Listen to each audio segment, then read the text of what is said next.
साथियों, 27 अप्रैल 1593 को औरंगजेब की माँ मुमताज महल का जन्म हुआ।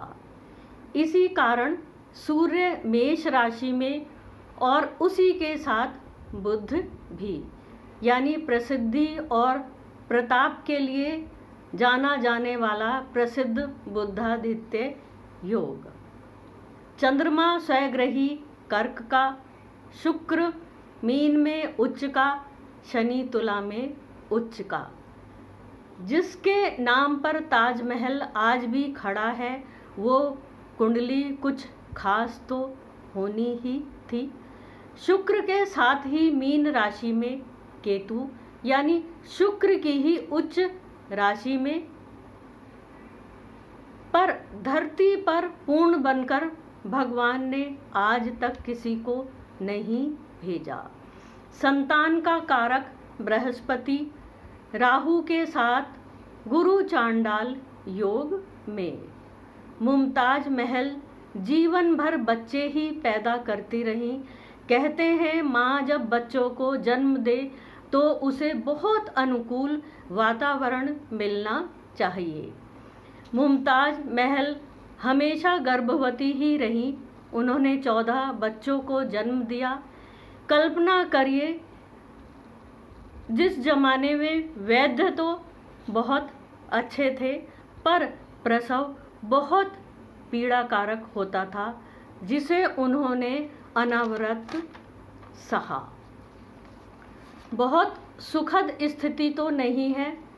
परिणाम अपने दादा दादी की परंपरा वाली गंगा जमनी संस्कृति को बढ़ाने वाली संतानें वो पैदा नहीं कर पाईं।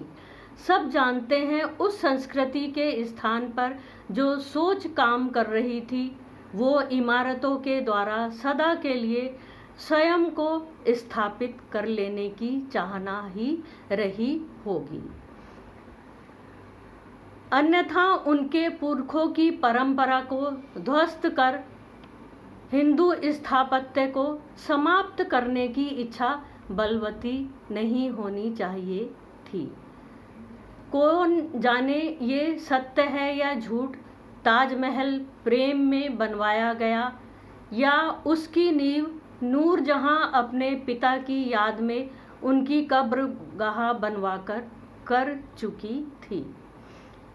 जिसे मिनी ताजमहल कहा जाता है उसमें उसी स्थापत्य और कला तथा शैली का समावेश किया गया है। मुमताज की याद को बनाए रखने के लिए वो स्वयं को किसी अन्य रूप में भी व्यक्त कर सकते थे। कहीं न कहीं लगता है जैसे वो नहीं चाहते थे औरंगजेब के लिए कुछ छोड़कर जाऊं।